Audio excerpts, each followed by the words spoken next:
All right, welcome everyone to the third NYC DevOps meetup, the third virtual one. And then today we have John Allspaw here.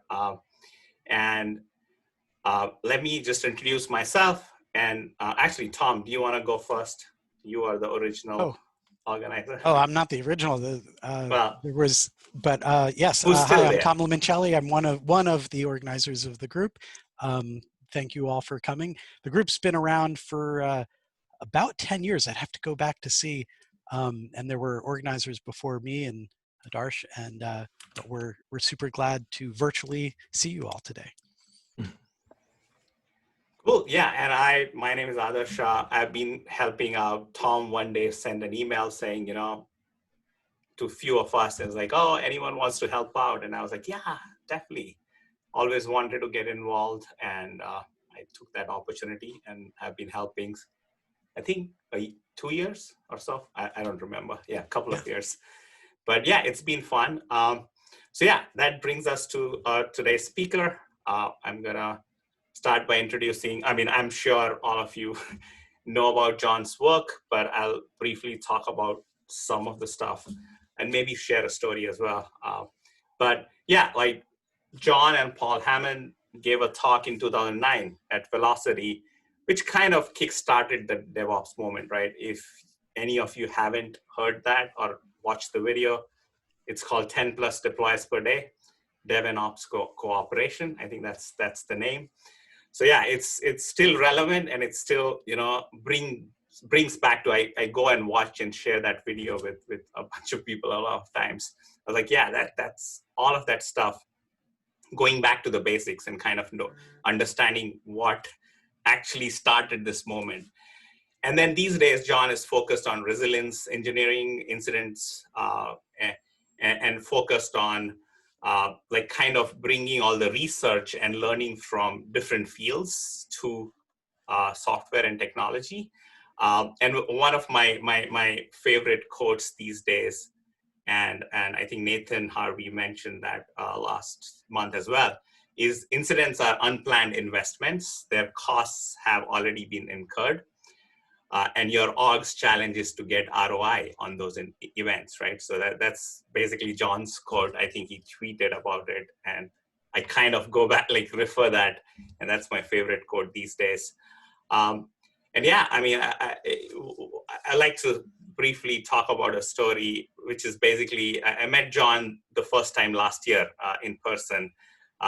At Lean Agile Scotland. I was giving a talk, and John was the keynote. So, and it so happened that we were on the same flight, we took the same cab, and we spent the morning, because luckily for me, we didn't have our hotel rooms ready. So they said, come back in 3 hours. So we had a brunch together, and I learned a lot. Honestly, that opened. And I still remember one thing, and we were talking about something. I was like, oh yeah, we should look at the root cause, right? And John is like, no, actually. And he talked about, how you shouldn't be looking at finding a root cause, looking at something. And I was like, that opened my eyes. And that's just one, right? A lot of other things. And I did know about resilience engineering, but not as much. But then after talking to him, I'm like so keen to learn about these things, and I've been learning since then. So yeah, welcome, John, and yeah, floor is yours. You can, yeah. I think we can all see your screen. So all right, thank you. Okay, well, thank you. You're absolutely too kind. You mentioned the Velocity talk in 2009. If there's one thing that I would want folks to pay attention to is talks and technical talks that you give. Just remember that no matter when it is, if it's recorded, it may last a long time. So just you want to maybe consider that. I don't consider that talk one of my best talks that I've ever given. But as far as that talk was concerned, Paul and I went to Velocity just to give a talk, and that was it. We were happy about the talk. We didn't expect it to have relevance for much longer. Okay, so so here's a story. Here. Let me give you the sort of the gist. So this little presentation here, I'm going to tell you about some patterns that we've seen in the past couple about 3 years actually in doing this work. And during those 3 years, we've worked with a whole bunch of different clients, and we've had the opportunity to observe in real detail the sort of the nitty-gritty about how organizations handle and perceive and value and actually learn from the incidents that they experience. And so and this sort of ranges, I'm going to describe these patterns, these observations, I would say, that we've seen across a whole bunch of pretty widely varying businesses. So everything from sort of established and in some cases decades old B2B companies to like consumer facing startups.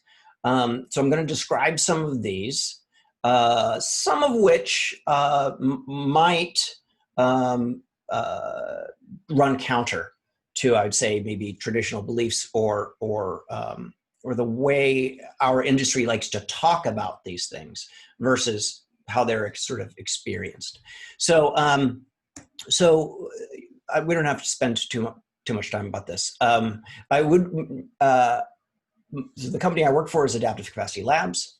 One of the things I would want to make sure folks know is that if I've said anything clever over the last 5 years, it's almost certainly just a reframing of something that my colleague, Dr. Richard Cook, has said. So incidents as unplanned investments is Richard's material. I just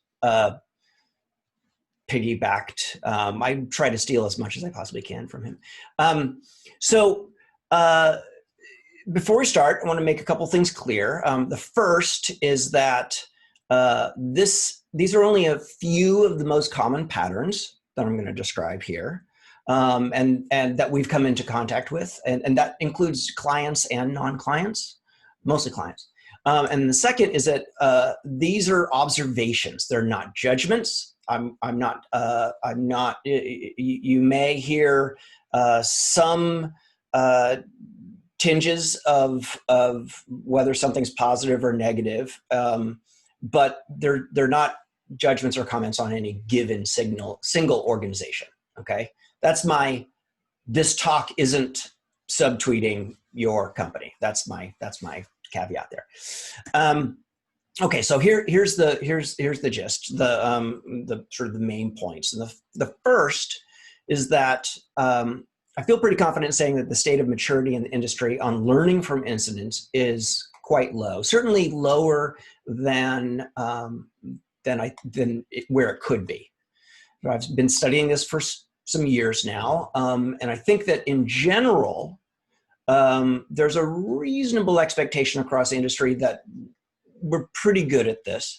I want to make it quite strong. We're not good at this, and you'll see some of the rationale for this. I would say not entirely, but primarily, tech leadership in this industry is a bit of the source of this sort of this absence of progress. The second is that there are significant gaps. We find that there are these gaps and sort of miscalibrations between how leadership in organizations and hands-on staff perceive incidents.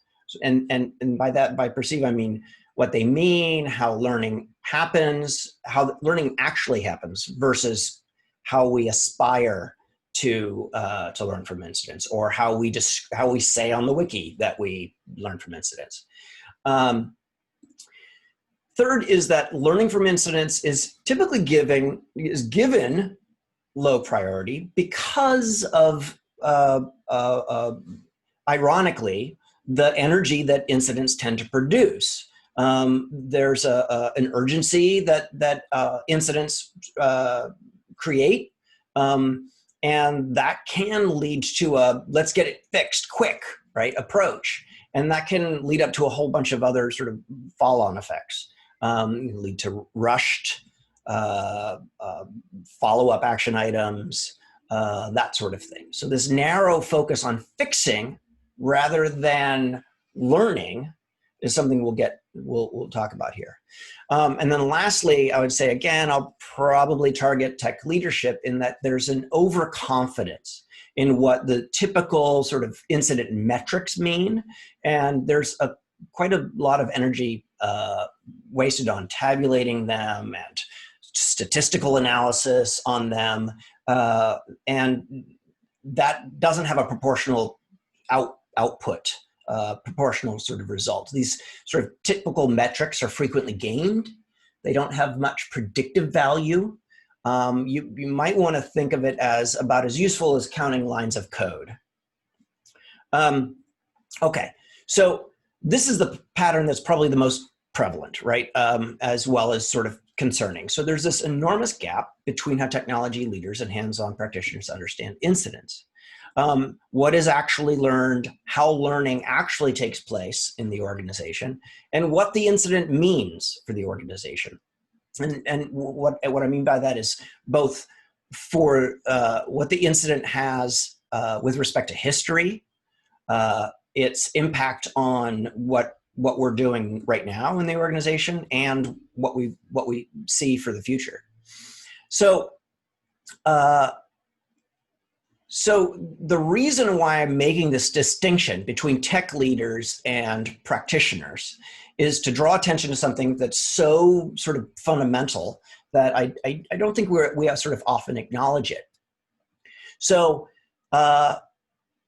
practitioners are people charged with the responsibility of designing and evolving technology in an organization, right? In a really hands-on way. And the leaders are charged with, notionally, providing the resources, policies that enable practitioners to live up to that responsibility, okay? In the world of human factors and safety science, you'll sometimes hear terms like the blunt end or the sharp end. And so another way of saying this is, and here's a bit of the funny part about this. The people furthest away from the day-to-day details, leadership, need to understand what it means to cope with the complexity that those folks encounter, at least enough to support those hands-on folks effectively. But yet they're furthest away.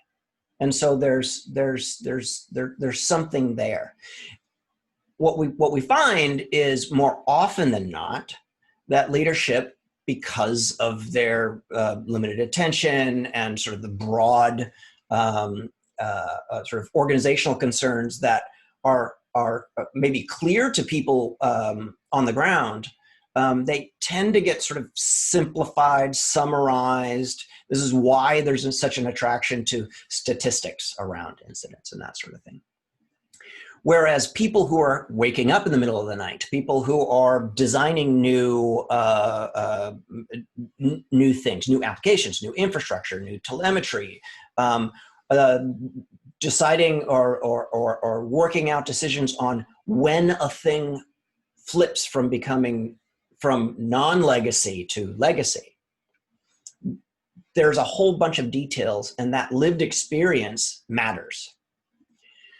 So let's take a look. Let's take another sort of stab at this. So we have this sort of myriad of sort of multifaceted sort of understanding of how the system works, how the system breaks, how the system is somewhere between working and breaking. It's not exactly breaking, but you can't say it's exactly working. And seeing that across a spectrum, this sort of nuance, the messy details, are what people who are on call and people who these hands-on practitioners sort of experience. And so, but what frequently happens, especially in creating concept like this was a root cause, this gets can easily be, and almost always does, gets sort of squashed down, sort of like a compression algorithm that wipes away a bunch of the details. And so for leaders, they may have an opportunity to see some of that. But as a result, what gets sort of fed more often than not are these mean time to resolve and mean time to something, or mean time to learn or detect or something along those lines. This is a way of providing some structure to phenomena that doesn't have, and doesn't when you look closely, it doesn't fit with this sort of structured categorization. So a couple of things here. So I'm going to sort of list these out. I'll talk a little bit about some observations with respect to leaders, but also after that, talk a little bit about practitioners. So one of the observations is that leaders are, like I said, typically are far away from the messy details of incidents, right? They may have begun their career as a hands-on practitioner, but in those cases, that can actually frequently bring them to overestimate their ability to understand the real details, okay? The second is that they frequently believe that their presence and participation in incident response, chats and Zoom and phone bridges, has a positive influence. And I'm pretty confident to say that their belief, their confidence that their participation in these venues almost certainly doesn't at least unilaterally match the experience of other people who are working on the problem. Thank you for that. They also typically believe that incidents, and this is a real somewhat of a stance really, is that that incidents are these adverse events that happen in an otherwise quiet and healthy reality, right? And that's not the case, right? Incidents represent very important signals to pay attention to and not to dismiss as defects, that sort of thing. There's no situation where there's a vision zero. There's no situation where there's zero outages in modern systems, zero incidents. What gets counted as an incident is a different story. They also typically fear how incidents reflect poorly on their performance as leaders more than they fear practitioners not learning effectively from them. And so in this way, incentive structures can encourage leaders to put perhaps more priority on how they look politically than on supporting effective learning. They typically believe that these abstract incident metrics tell enough of a story. Even if they agree and will concede that it doesn't tell a rich story, it tells enough of a story for them to understand the state of the system, and that's also not the case. They typically believe that these sort of shallow metrics reflect more about their team's performance than it reflects the complexity those teams have to cope with. And this last bit is important, and I'm gonna come back to this in a little bit. Lastly, technology leaders also typically believe that all of the above observations don't apply to them. That just that happens with other leaders, not here.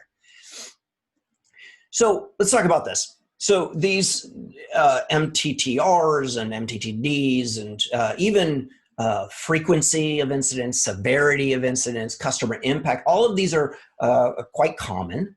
They have origins a whole bunch of different places. They predate software entirely by a number of different decades. But here's a bit of a challenge here with this. One of the issues with this is that these metrics don't have predictive value. If I show you this graph, there's three, these are real, this is real data from an actual company. If I were to give you data like this and ask you to tell me based on this what the next set of 3 months or the next period of time is, you won't be able to do that based on what you have here. You'd be able to, might certainly do a lot of the application of sophisticated statistics and all of that sort of thing. Empirically, it doesn't play out of having any predictive value for a number of different reasons. The first, probably the most important, is what is deemed an incident is not objectively comprehensive. It's not, no matter what you put on the wiki, what is an incident and being counted in this tabulation is quite negotiable. There's also no explanatory value backward. If you were to say, oh yes, we had all these outages in April because of blah, because of this, because of that, what you're doing is imbuing this data with other data that this data doesn't have. This doesn't tell me anything about April. It doesn't tell me about more than what I have here.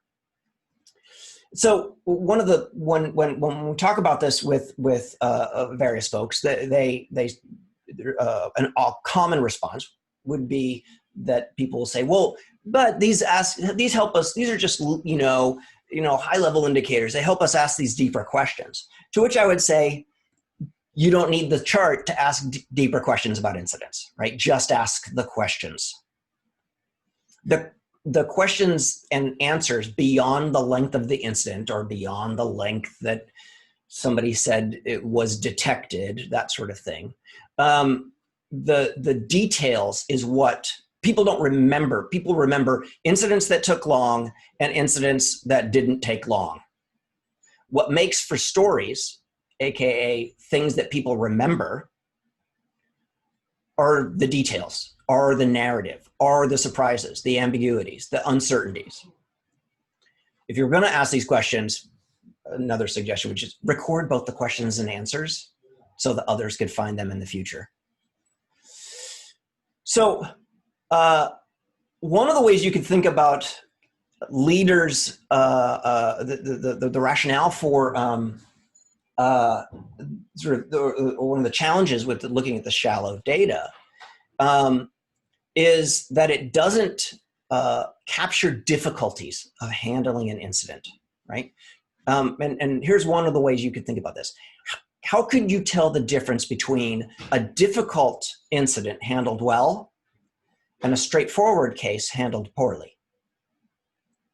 If you had two incidents and they both lasted an hour, that doesn't tell us about what was difficult or how things were difficult in that case.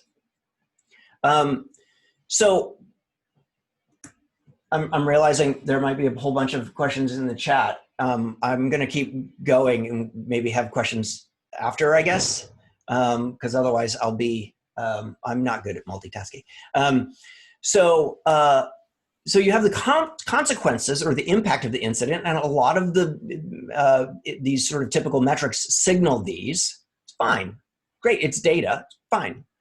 The difficulty in handling the incident and the performance in handling the incident, if you don't have those, then you can't understand what incidents mean in the context. And there's a great deal that's left on the table with respect to expanding the audience of people who can learn something beyond just the local group affected, or the folks who are intimate with the sort of esoteric details. I won't talk too much about it. I'm going to put a couple of books on here. I'd say that these metrics don't do what we typically in the industry think they do, and what they represent. I won't talk much more about this, and I've also got there's a blog post on this topic as well.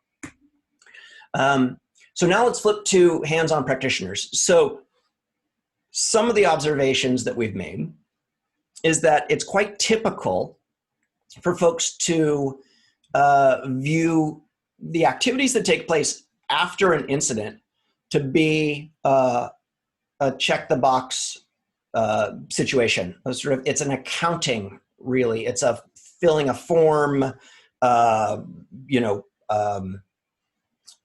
sort of chore in some cases.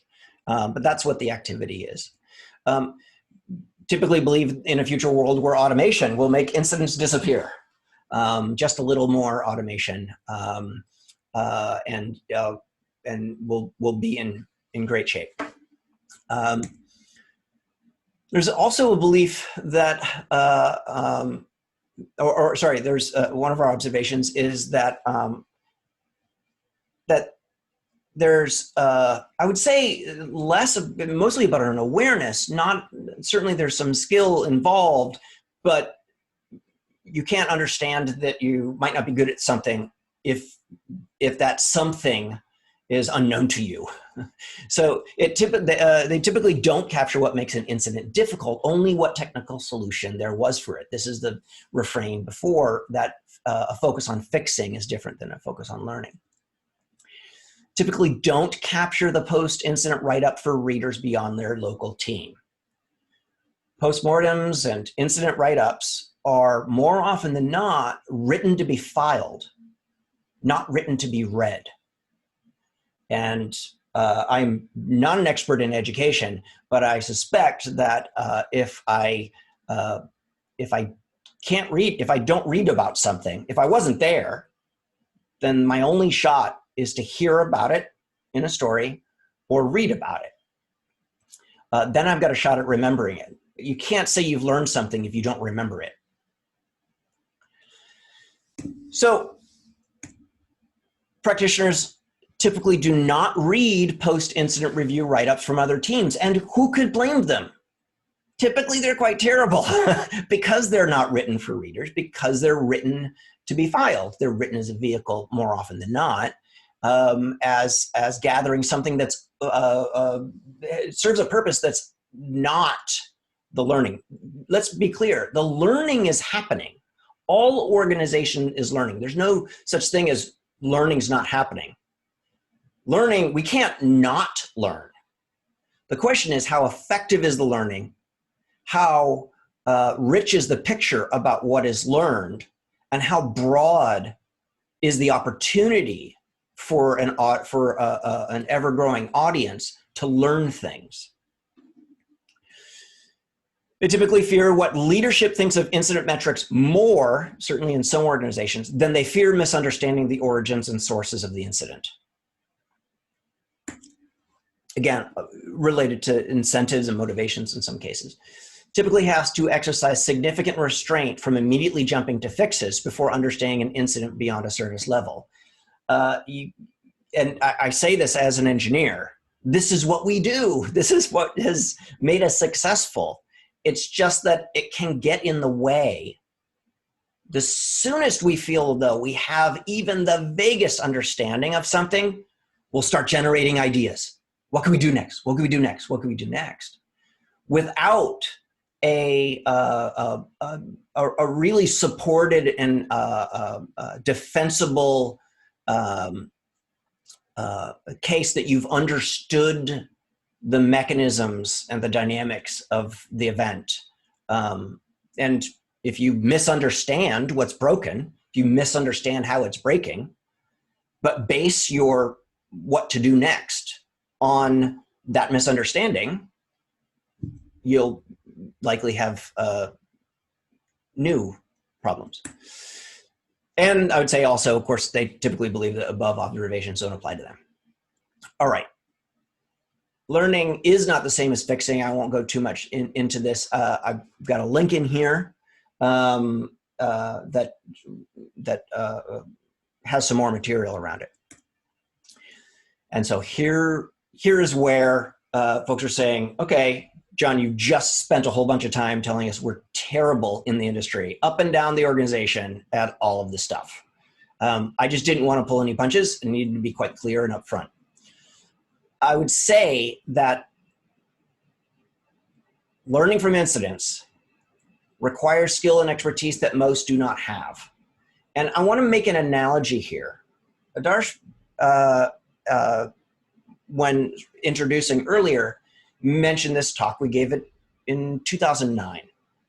Some of you might be old enough in this industry to remember a time when continuous deployment was not a thing.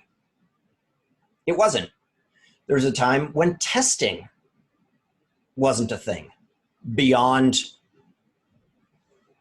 well, testing has exploded in methods and approaches and technology over a period of time, and all of that has skill that has built up as we've understood this. That's where I believe, and my colleagues also believe that we are in this industry. It's not that this can't be done. It's not that we can't make progress. We're just acknowledging that it's still early days. These are skills that can be learned and improved, just like continuous deployment, just like any other emerging techniques, practices, stances. The suggestion here is to prioritize it when things are going well. As JFK said that the best time to repair your roof is when the sun is shining, not when it's raining.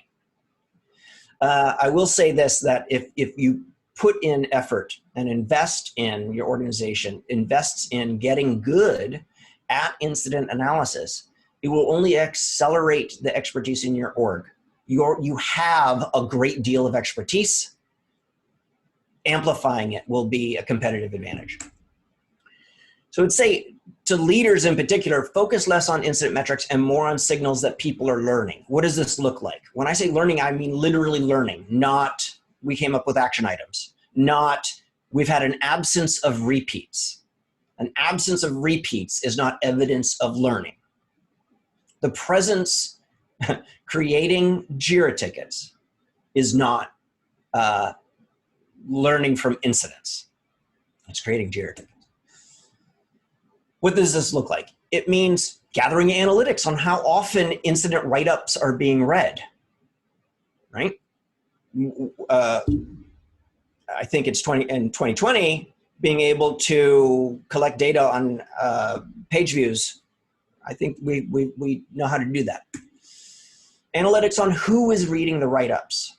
Analytics on where incident write-ups are being linked from. In organizations that we see this, that are further than what is typical in the industry, we find incident write-ups being linked to from code comments.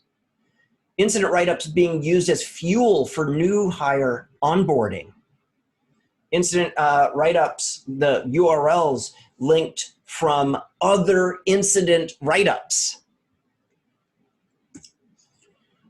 People will link to them when they believe that they're relevant for the person who's going to encounter what they themselves are writing or contributing to. I'd always say also a suggestion to support group incident review meetings being optional first, and then track attendance.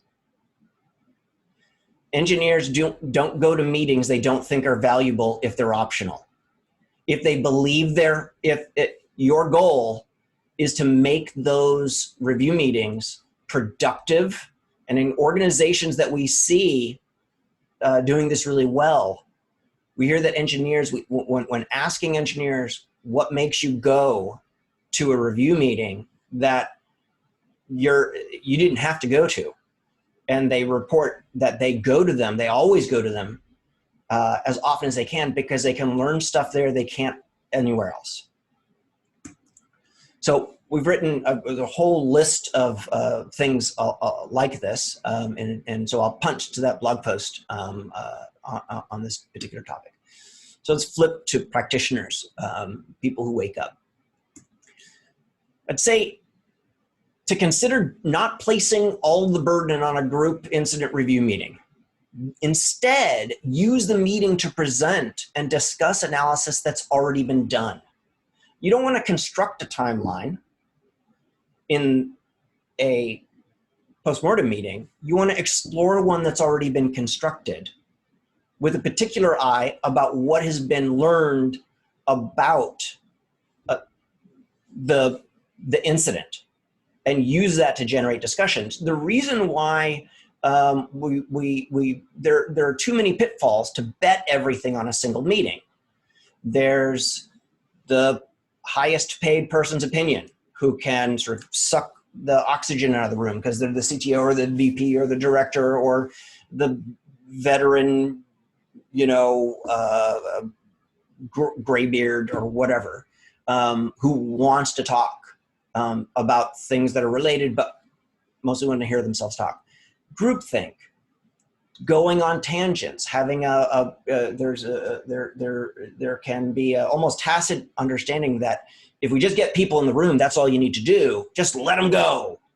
This turns out to be, it can be a pretty undirected, unproductive meeting. This is an important meeting, right? Prepare for it like it's expensive, because it's really expensive. You want it to be the most productive and valuable use of people's time.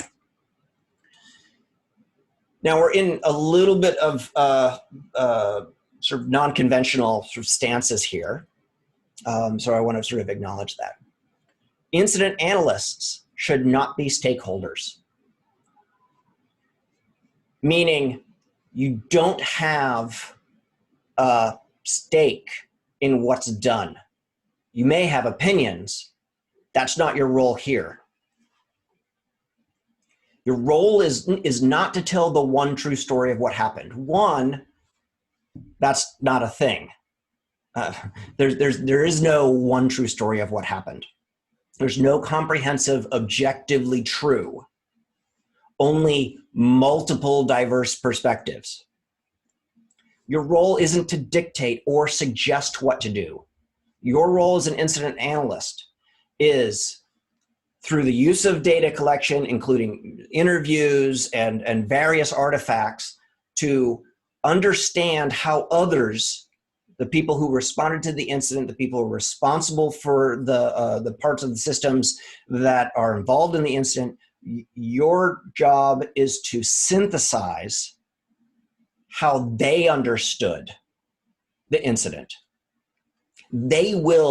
They're in the best position to come up with things to do. We'll talk about that later. But your role is in an analysis and a facilitation to make sure that dialogue and discussion around incidents and what the analysis can reveal is productive and generative. If you maintain a non-stakeholder stance, it signals to others that you have no agenda other than understanding how they understood the event. Once people have a sense that, Steve is the one leading this group review, he's the one doing this sort of analysis or whatever, and once people believe Steve, everybody knows Steve. Steve's going to come to the conclusion that all this is nothing but further evidence that his main goal in life, which is to convert everybody to Kubernetes, is exactly what should do. What you are looking for, if you have a stakeholder stance, if you have an agenda, if you have a horse in that race, dog in that fight, something along those lines, then there's less confidence that others' perceptions of what these incidents mean will sort of fall on deaf ears. We would say it this way: half your job, at least, is to get people involved in analysis and the group review meeting to genuinely look forward to and participate in the next one. That's it. Full 50%. If you do this well, they will. I'd make a strong suggestion to separate generating action items from the group review meeting. By doing this has two benefits. The first is that you're focusing the group review meeting on presenting themes that the analysis has been able to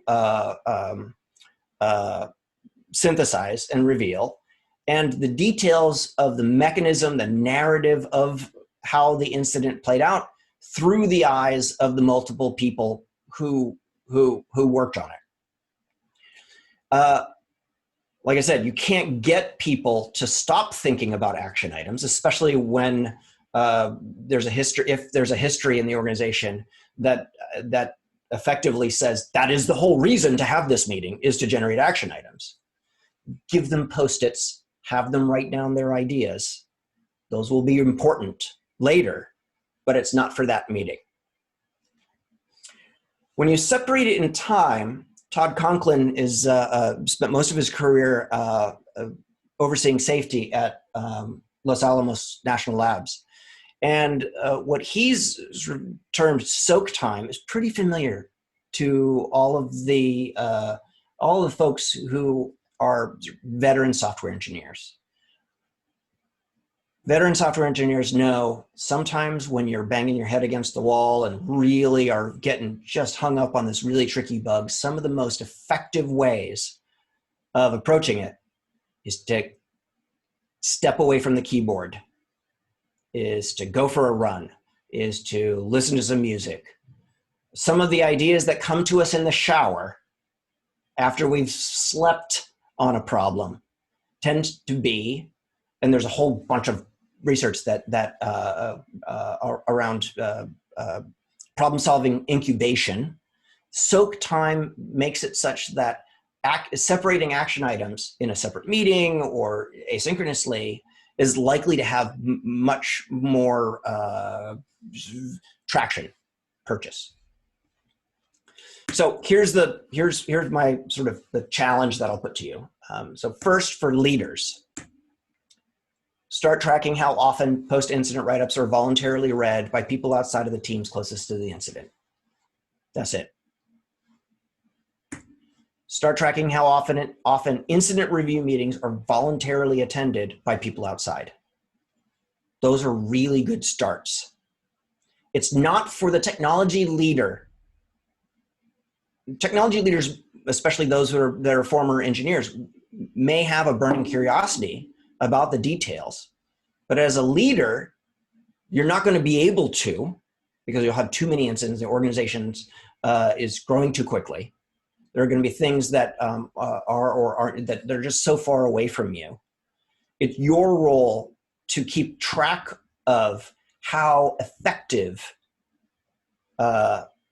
post-incident activities are for the rest of the organization. For practitioners, something quite simple to start with. For every incident that has what we'll call a rabbit hole or a red herring episode, capture that. Capture the red herring. Capture that part of the story in detail in the write-up, especially what made following that rabbit hole seem reasonable at the time. What we know about problem solving and rabbit holes and red herrings is that people don't, what makes a red herring is when a thread of diagnosis or response activity turns out to be, there's an awareness that it's turned out to be unproductive, headed down a wrong path. Until you get to that point, it does seem, that's what makes a red herring really valuable. It does seem, people don't follow red herrings because they know it's a red herring. They follow red herrings sometimes in spite of data that says the red herring is a red herring, because they're influenced by this looks like a problem I've seen before. Maybe it's that. If I can validate that this problem we're seeing looks like a problem that I know how to solve, well then I'm in good shape. Capture that in detail. All of your colleagues who may face episodes in the future will thank you for this. The other thing that makes red herrings interesting is that when we ask, without fail, engineers at all organizations, open-ended question, hey, we don't know much about this company. Tell us about an incident. What's an incident that comes to mind? That's it. No more prompt. And they'll tell us a story. Engineers who wouldn't even view themselves as a storyteller always will tell an awesome story. Why? Because compelling elements of a story include things that are surprising, ambiguous, uncertain. That is what makes the story memorable. Red herrings are an example of that. Being able to capture and recognize the value of capturing red herring, just in this particular case, is a great place to start. So that's it. That's the end of the talk. Thank you. So Adarsh, what do I do now? You're in charge. Yeah, so I think we'll open it up for questions. If anyone has a question, feel free to just ask. Yeah, go ahead. Hi there. First off, thank you very much, of course, for your talk. Really appreciate it. So the journey, right, that I'm comparing the kinds of institutional difficulties, incentive structures, and things like that you're discussing. I'm thinking about Bruce Schneier's journey as a cryptographer, right? Mm-hmm. Where he started thinking first about, well, how do I just, do implementation of better software? And then he ended up going up and up and up and up the stack and said, oh, the problem is with incentive structures in like leaders, institutions, entire industries, and he ends up going into policy. So yeah. I suspect, by the way, could you stop sharing your screen? Yeah, of course. Absolutely. Sorry. Thank you, appreciate that. So are you sensing yourself on a possibly similar journey of not just working to influence individual institutions and leaders, but actually influence large-scale institutional factors across finance, education, journalism that lead to these incentives?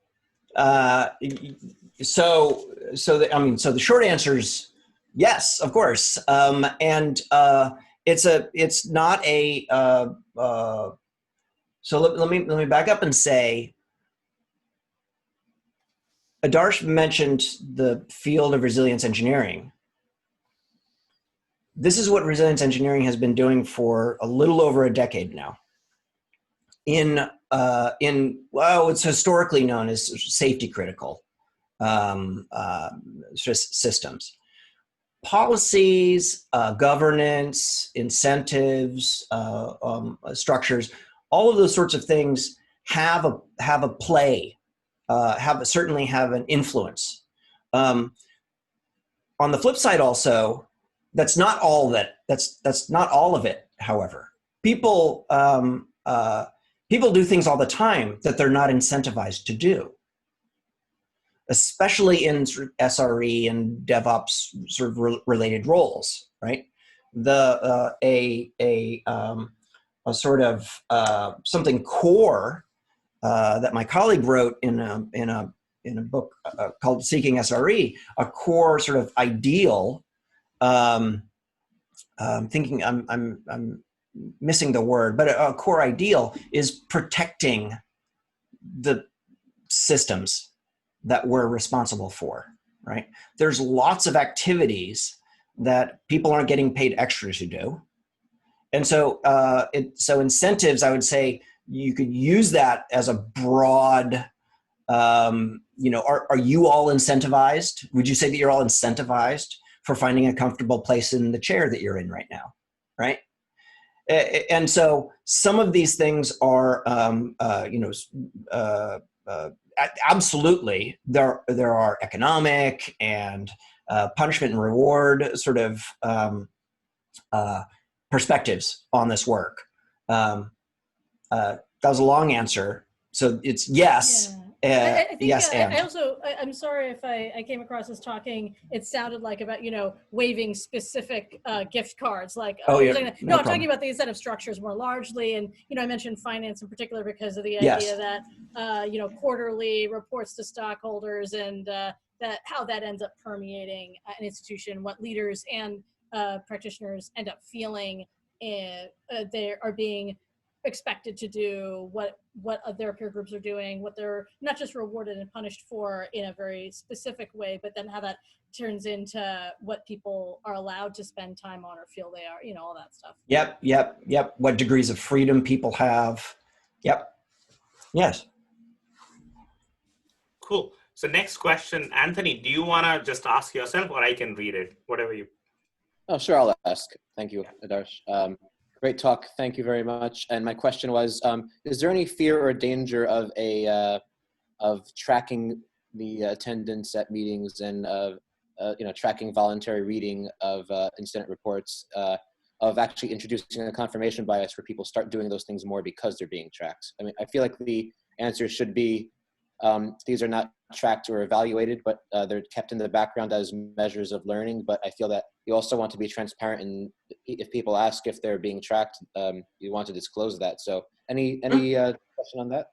Yeah, I mean, so yeah, the rationale for collecting data like this has to come along with the activity of collecting data, right? So let's take, for example,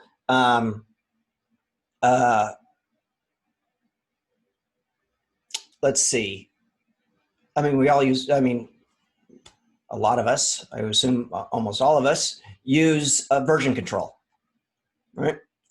My guess is that we don't.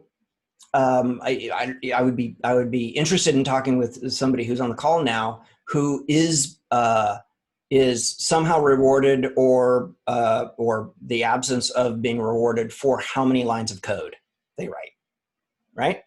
It's probably would it be a concern? It would only be a concern collecting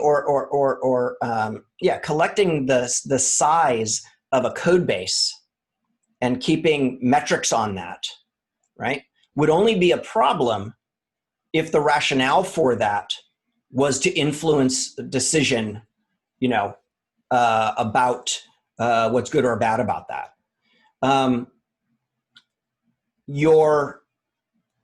All of the organizations that you work for, the organizations where folks work for companies that have consumer-facing websites, right? Concerns around data collection there of your users, their behavior. You disclose that sort of stuff in terms of service, but it's what you're doing with that. If engineers believe that the data isn't a target, it's not a goal, it's a signal, then that might be different than if it was a target or a goal. The concern is absolutely valid, especially if this is data that hasn't been collected before. I would say that so Google Docs has those page view analytics built in these days. I have seen even sort of Confluence having some sort of facility like this. That's sort of on by default in, I think. So it's a very valid concern. Could it be, used for evil? Almost certainly. But it is a signal, right? In absence of that, what we find is that learning takes place. It just doesn't. It just often doesn't take place in the formalized capture. It takes place in conversations. It takes place sort of in the social interactions. And so getting any sort of those are only a couple of things. Again, asking folks, trying to gauge if changes that you're making make these meetings more compelling or make these write-ups more compelling to read. That's it's still qualitative data, but it's, those are signals. Thank you. Cool. Brian, do you want to go next? Sure. I'll give it a stab. Thank you. So I count myself as an engineering leader who once upon a time tried to measure that exact metric and stumbled in exactly that way, right? I think I erected an OKR around it, and it lasted for all of a quarter before I figured out that didn't have any predictive power, and it wasn't helping us out a bit, and it was just all over the place. But I wasn't sure if that was simply a function of our relatively smaller size or a weakness in the analysis itself. And I guess my question is, let's stipulate that isn't helpful. If you approached it from a learning first standpoint, would you expect to see certain metrics change as you look in the rear view mirror, right? If you don't think of them as predictive, but if you look at, like, what does it mean, I guess, to, like, are there any measurements that serve to indicate or are predictive of a great, safe operational culture? Is MTTR still meaningful through that sort of backwards looking lens? So the short answer is, I've yet to see a compelling argument for it. And I've been back and forth with lots of folks over the years about it. I've yet to see something that has a couple things. As I sort of alluded to earlier, and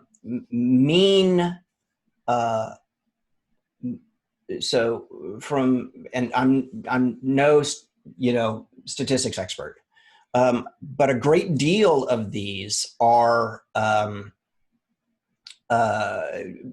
one, they assume a normal distribution in the data. We already know that that's almost certainly not the case, right?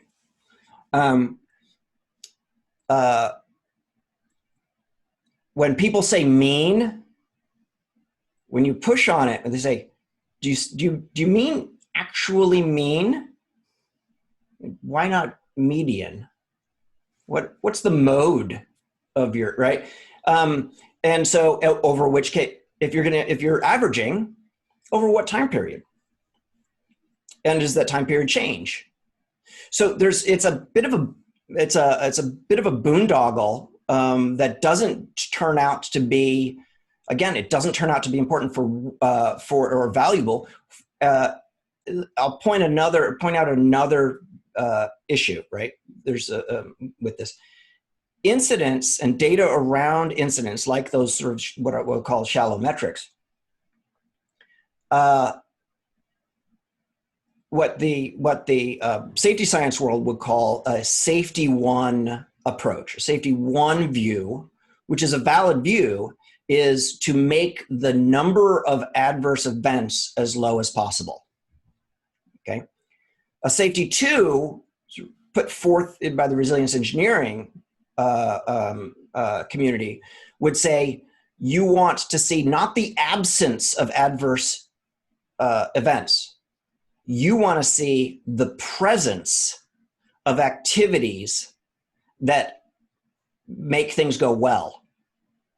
If you were to flip it, you say MTTR, okay, you say, oh, we've had 3 incidents, we had 3 incidents this week or something. You could, from a mathematical standpoint, say, oh, cool. Out of how many? Out of how many possible? Right? We don't say, you all are doing work every day that one has the opportunity to take the site down or take the service down, okay, and doesn't.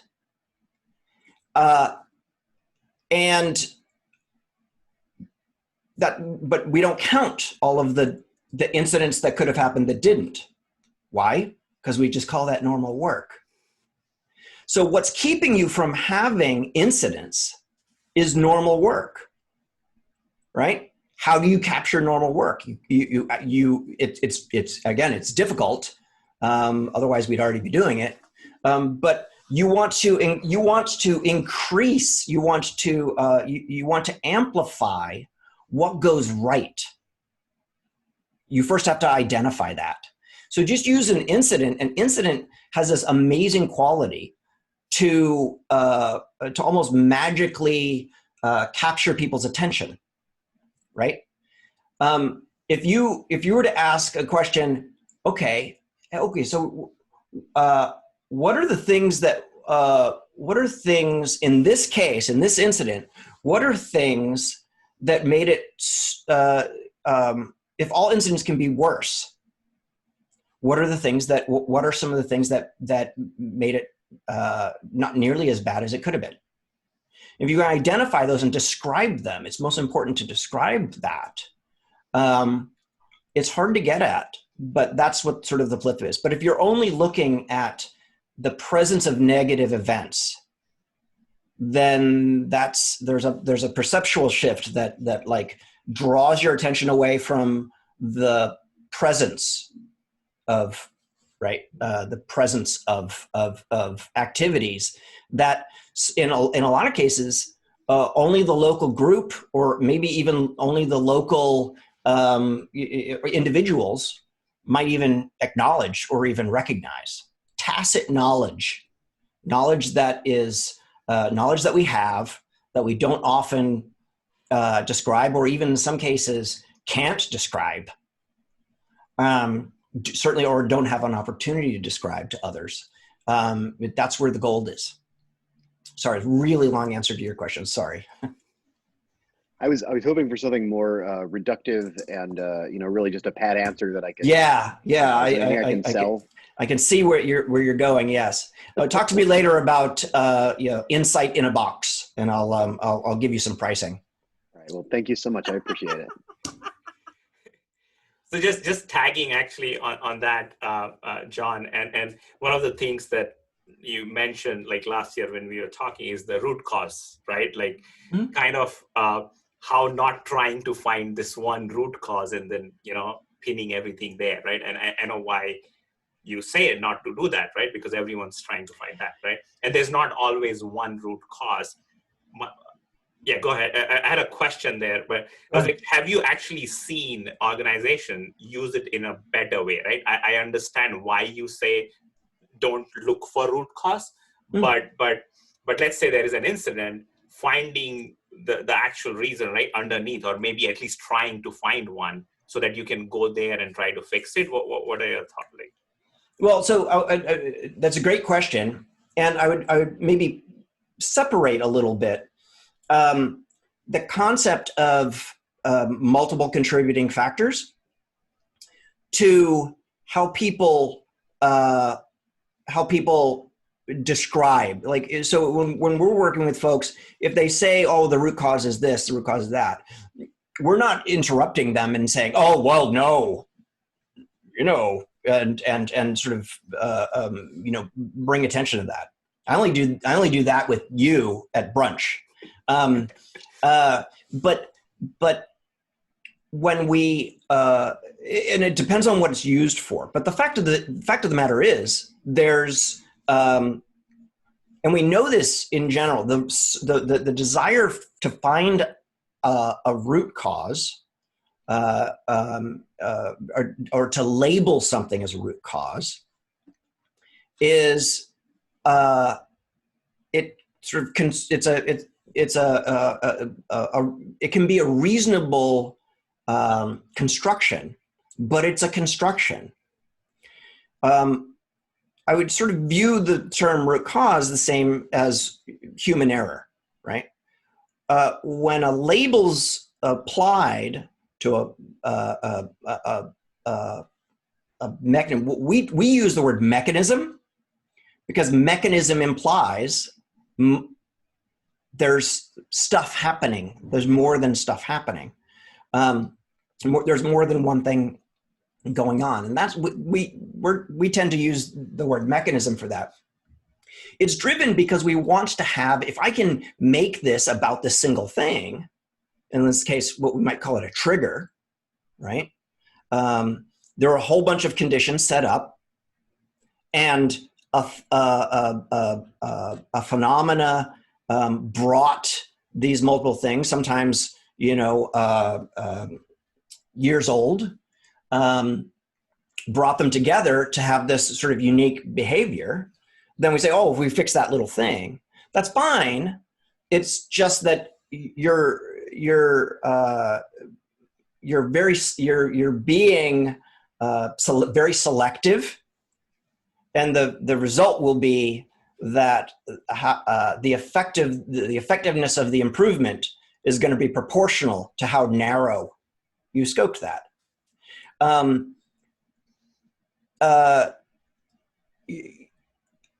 One of the ways of thinking about this, so if it weren't for TCP,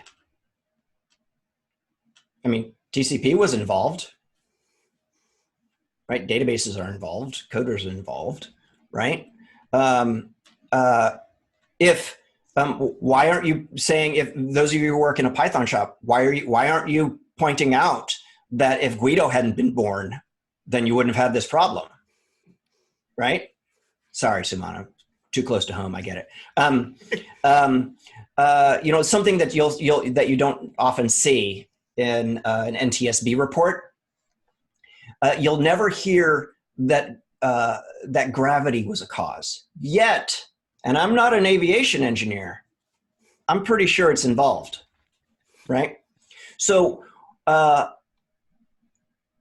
if we can acknowledge that there has to be, in the study of complex systems, multiple contributing conditions, each of which are necessary, but only jointly sufficient to produce a complex system failure. Complex systems have diversity, they have adaptation, all of that sort of thing. Here's the thing, one of the ways you can flip it is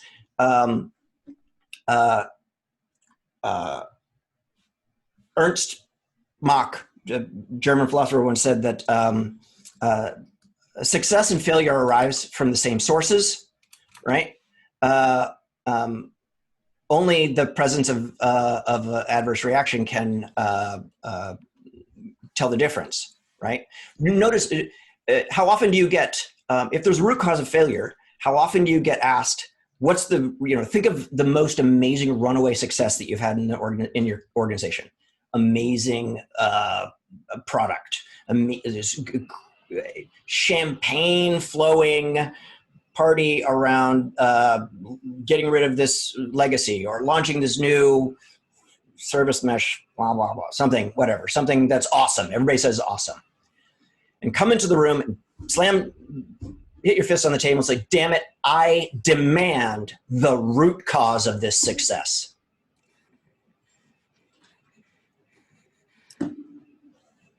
I just rambled a whole bunch, but. John, if I may just follow up on that. Yeah, it can be a little, so I remember running into the idea of appreciative inquiry. Yes. Right? The partner to critical inquiry. Yeah. Where you actually, I think I learned about this from the, possibly the Heath Brothers switch, how to make change when change is hard, and possibly some other sources as well, like an old hippie mentor of mine and stuff like that. But yeah, I'm curious, it sounds like, I think you've mentioned a few times now in your talk and during the Q&A, that idea, right, of actually asking people about the stories of successes as well as failures and going, and I'm curious about how you get the space in your engagements to do that without people getting impatient with you. Because we use incidents. Because there's success in let me say to label something as a success or label something as a failure is also a construction. It's valid from the individual's perspective. What we're looking to understand is the cognitive work that people are doing when they're handling incidents. And in there, we'll find grounded, concrete scenarios where people are doing they're sort of engaged in activities that are so contextual,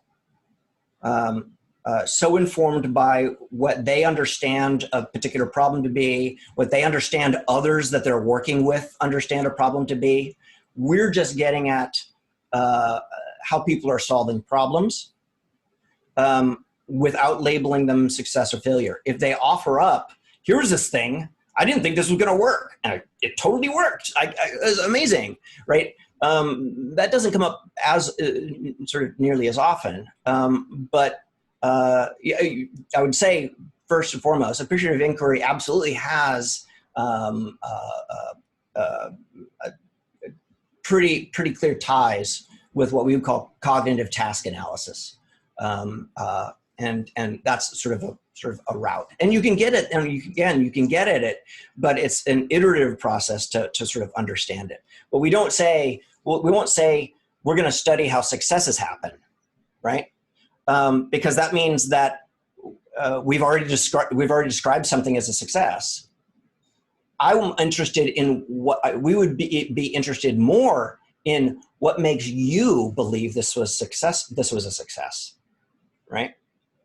Because that's not, as it turns out, uniformly or widely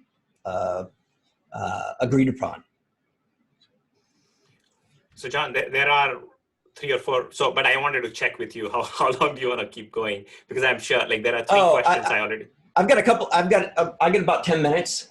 Okay. Or so. All right. So let's keep going then. So Bobby, do you want to go next? Sure.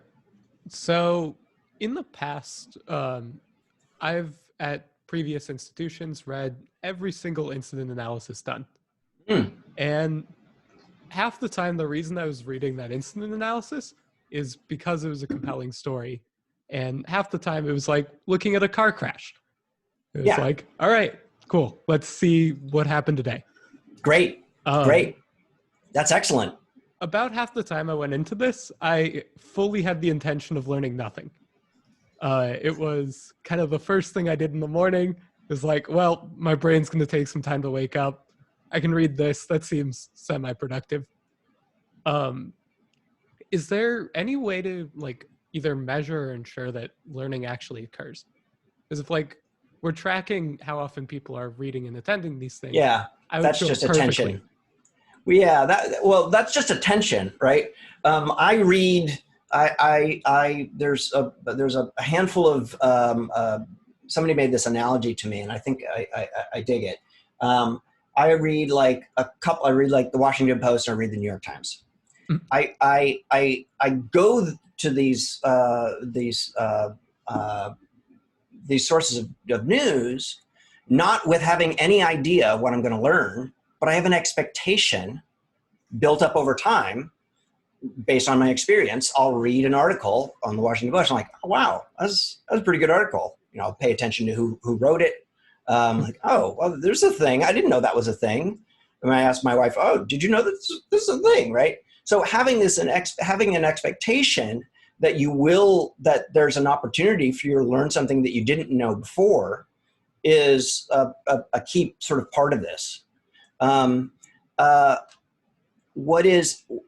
we have to remember that what multiple people can read the same incident write-up, and what sticks out for them may be different across all of them, right? Learning doesn't happen. There's not you didn't say this, but I'm just going to sort of, because it's related.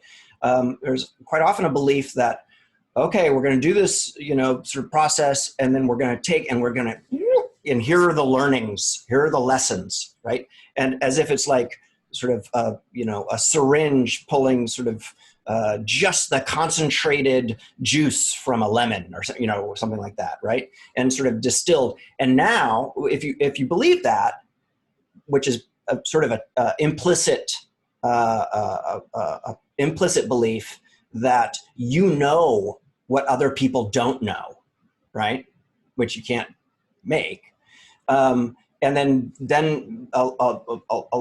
if you base that, if you have that stance, then all of a sudden all of your problems look like distribution, right?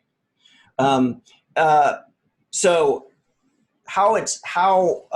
if just because somebody reads something, that's more of a signal about their expectation it's more about their behavior is a signal that it warranted attention. There's no guarantee that they learned anything. It might have been clear they almost certainly always learn something, if only that team had this thing. But I didn't know that there's like a drop statement in SQL Server that can totally crash everything, or I didn't know that's weird thing with DNS that it does. I didn't know that, that sort of thing. measurement's a funny business. Anybody who has children, at least in the United States, understands how controversial measuring learning can be. But that's a bit more sort of advanced. The only thing that I get a bit wary about, maybe to I can't remember the fellow that sort of mentioned earlier, is once something becomes a metric, or at least something that goes beyond, just a signal, but more that can like flip into becoming a goal, then you're in tough territory. Does this answer your question, or am I just swimming around? I think it answered a lot of the question I had, that basically trying to measure learning is probably a bad idea. But like, I think we can get great feedback on how engaging these things are. Yeah, I think absolutely right. Yeah. I'm curious if there's any way to get feedback on how to actually improve the analysis itself. Like, how do we know if we're missing something in that? If an analysis can generate new questions. Okay. I mean, if you have questions, if you have questions after reading or being in a group review meeting about the incident or some of the mechanisms and all that sort of thing, that's evidence that there's interest in there. Remember, there's no comprehensively complete. There's no such thing as a comprehensively complete analysis. There's always further. There's always more people you can interview. There's always more data you can collect. And so yeah, I would instead, and I would say at this juncture, maybe keeping our eyes on conditions that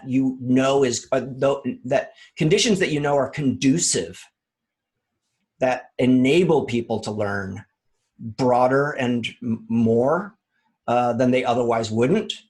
That's a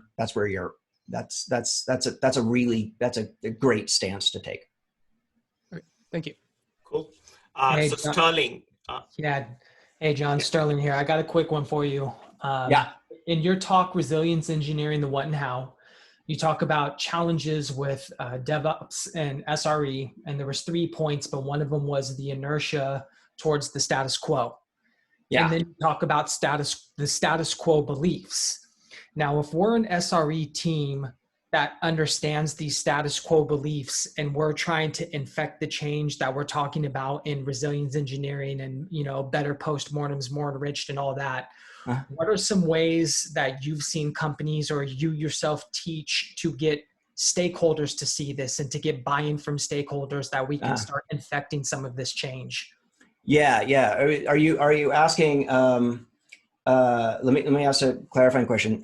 You're asking about the potential influence of say leadership? Yeah, like we have pressure. You got to have this right up right now. Customers need to know this right away. All of these things. Like what are ways that we can start to get buy-in and get stakeholders on the same page of what we're trying to achieve and what you talk about? Yeah, it's difficult. There's a bunch of different sort of routes. They're all generally pretty, it depends on the organization. But I would say that organizations that have really visible, significant, what we would call significant events, right? Leaders, we're talking, potentially existential, business crushing events. Those tend to generate lots of space. There's space, energy, activity to understand, even if it sort of is accompanied by the sort of punching the table never happens again, that sort of thing. I would again, it's more of a sort of contextual. There's a litany of things that may or may not work.